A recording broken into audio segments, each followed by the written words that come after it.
Assalamualaikum warahmatullahi wabarakatuh. Bersama saya Pak Iwe atau Mr. Iwe ya. Kita akan berbicara tentang elliptical construction atau yang disebut dengan affirmative agreement dan negative agreement. Oke, jadi masih ya di Bimbel Infinity ya.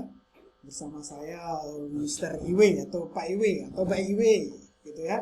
Oke, kita langsung aja menuju ke materi utamanya, yaitu tentang elliptical construction.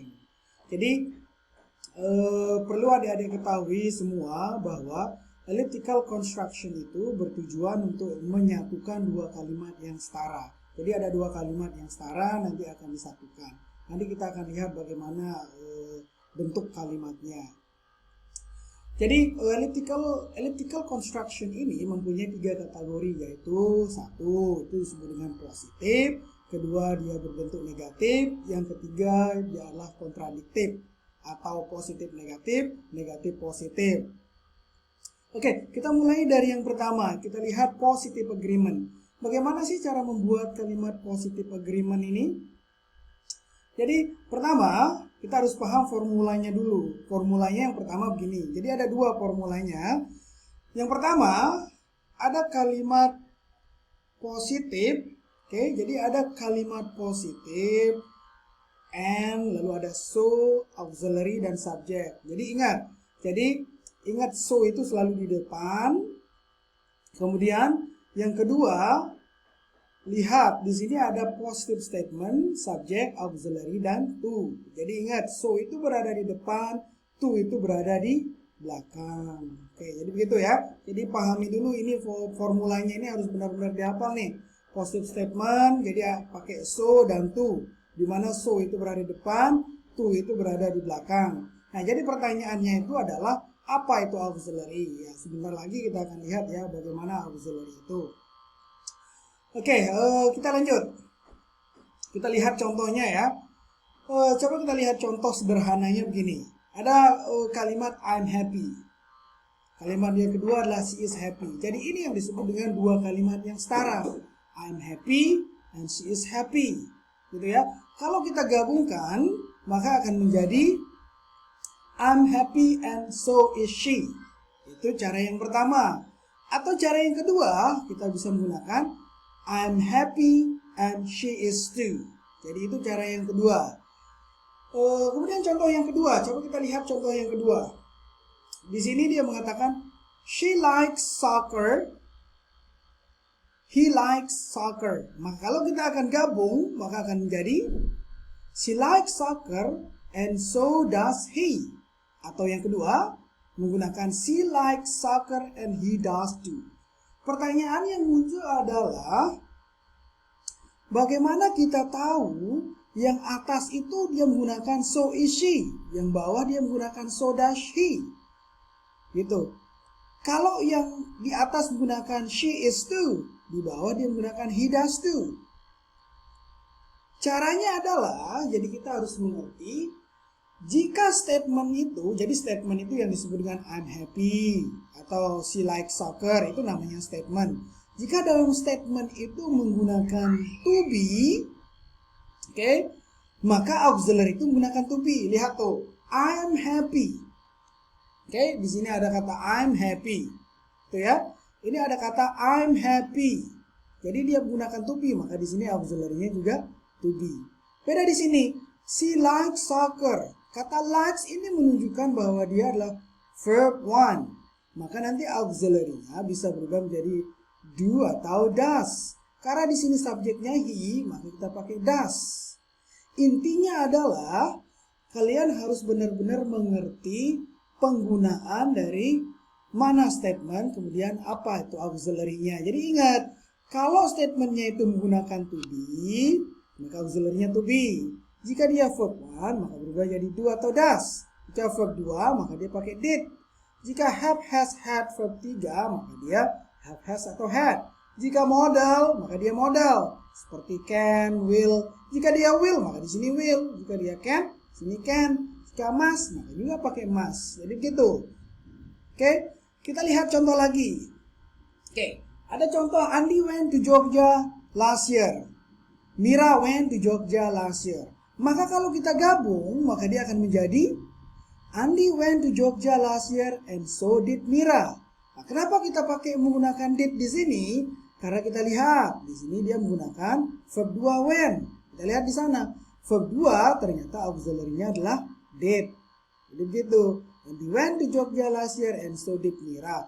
Atau rumus yang kedua akan menjadi Andi went to Jogja last year and Mira did too. Tetap aja dia menggunakan did di sini ya, karena di sini statementnya menggunakan verb 2. Kemudian yang harus diingat, so selalu berada di depan, to berada di belakang. Oke, saya pikir sejauh ini adik-adik sudah bisa, tapi yuk kita cek lagi soalnya. Jadi yang harus kalian ingat adalah yang itu statement dan auxiliary-nya. Misalnya contoh lagi kan, oke, ada kata she has been to USA, they have been to USA. Oke, ingat ya, di sini dia menggunakan has atau have bertemu verb 3. Maka nanti konstruksinya akan jadi, pertama, dia bisa menggunakan she has been to USA and so have they, atau she has been to USA and they have to. Jadi begitu ya. Jadi saya pikir teman-teman atau adik-adik sudah bisa, karena yang terutama dari ini adalah mengetahui mana statementnya, apa yang digunakan statementnya, lalu tentukan auxiliary-nya. Lalu perhatikan, so berada di depan, to berada di belakang. Oke, kita lanjut ke nomor yang kedua, yaitu negative agreement. Masih sama seperti yang tadi, cuman polanya sedikit berbeda. Yuk kita lihat polanya. Polanya adalah tentu saja dia negative statement. Kalau di positif dia menggunakan so, maka di negatif dia menggunakan neither. Oke? Ingat tuh, neither auxiliary subject. Itu yang pertama. Kalau yang kedua, negative statement, subject auxiliary not, atau yang disebut dengan auxin plus either. Ingat, neither berada di depan, either berada di belakang. Kemudian yang harus diingat, penggunaan either itu dia harus bertemu dengan auxin atau auxiliary not. Ini yang harus kalian pahami. Kalau di neither cukup hanya menggunakan auxiliary saja. Kalau di either dia harus ada auxiliary not atau auxin. Jadi begitu ya. Coba ayo kita buat contoh. Misalnya kita buat aja yang gampang-gampang seperti tadi. I'm not happy, she is not happy. Ini kan negatif. Kalau tadi I'm happy, she is happy. Sekarang I'm not happy, she is not happy. Kalau kita gabung maka akan jadi I'm not happy and neither is she. Karena di sini negatif dia pakai neither. Ini rumus yang pertama. Rumus yang kedua kita bisa menggunakan I'm not happy and she is not either, atau she isn't either. Jadi ingat ya, either berada di belakang, kemudian dia bertemu dengan negatifnya. Oke, kita beri contoh, saya kasih contoh, kira-kira ini jawabannya apa? Kira-kira menurut kalian ini jawabannya apa? She doesn't play chess in her spare time, and kira-kira apa jawabannya? Kalian bisa tentukan. Oke, jawabannya adalah tergantung subjeknya tentu saja. Tapi saya buat jawabannya sendiri. Jadi begini. Jawabannya adalah neither does he or he doesn't either. Karena ini bentuk negatif. Jadi begitu ya. Atau kalau mau membuat subjeknya menjadi yang jamak, menjadi neither do they atau they don't either. Jadi penggunaan does dan do tergantung pada subjeknya. Oke, jadi sekali lagi ya, saya ingatkan ya. Jadi perhatikan statement dan auxiliary-nya. Jadi seperti yang ada di layar, mana statementnya, apa yang digunakan statement, lalu tentukan auxiliary-nya. Nah, yang jadi poinnya adalah kalian harus paham yang ini. Yang harus diperhatikan adalah kata-kata. Nanti akan ada kata-kata pembentuk kalimat menjadi kalimat negatif. Oke, yang muncul di kalimat positif. Dia nanti ada kata-kata ada beberapa kata yang akan muncul dalam kalimat positif, tetapi dia dianggap sebagai kalimat negatif. Apa kata-kata itu? Kata-kata itu adalah yang ini. Ini kalian harus ingat nih. Ada kata hardly, scarcely, rarely, barely, never, seldom, and no. Oke? Contohnya misalnya kata nothing, itu negatif juga. Oke, misalnya kita buat contoh nih. Oke, sebelum contoh kita lihat di sini ya. Jika terdapat kata-kata di atas, maka jawaban harus menggunakan seperti tadi bentuk negatifnya ya, neither atau either, gitu ya. Nih contohnya misalnya begini. Oke, she hardly ever write her diaries. Jadi ada kata hardly di sana garis merah itu tanda merah, maka itu artinya dia bentuk negatif. Maka jawabannya harus bentuk neither atau either, gitu ya. Jawabannya bisa neither does he atau he doesn't either. Oke. Kenapa kita pakai does? Karena perhatikan lagi.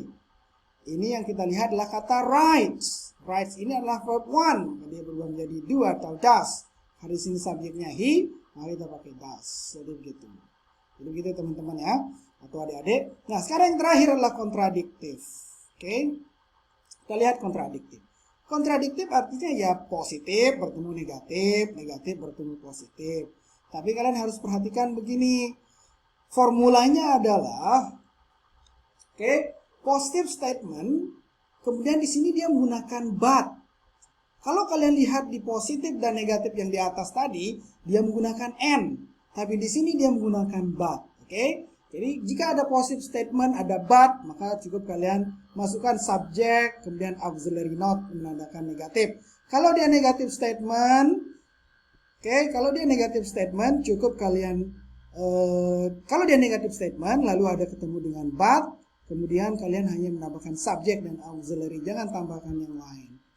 Misalkan contoh sederhananya misalnya, ini ada dua kalimat yang berbeda. I'm happy, she is not happy. Dua kalimat yang berbeda ya. Maka kalau kita konstruksi akan menjadi I'm happy but she isn't. Jadi seperti itu ya. Jadi nggak perlu I'm happy but she is not happy. Jadi cukup I'm happy but she isn't, gitu ya. Atau she isn't, gitu. Atau kita balik, she is not happy but I am. Jadi begitu. Jadi ini konstruksinya. Jadi lagi-lagi kalau dia menggunakan to be, misalnya nih, lihat nih, statementnya menggunakan to be, maka auxiliary-nya pakai to be. Statementnya pakai to be, auxiliary-nya pakai to be. Jadi ingat saja yang seperti tadi di atas. Nanti kalian bisa catat nanti di sana. Kemudian seperti itu saja. Semoga apa yang saya sampaikan ini bermanfaat. Setelah ini kita akan ada diskusi ya, kita akan diskusi panjang lebar, mungkin kalian tidak mengerti, nanti saya akan terangkan lagi. Thank you, all the best for you, semoga corona ini cepat selesai, kita bisa ketemu lagi. Assalamualaikum warahmatullahi wabarakatuh.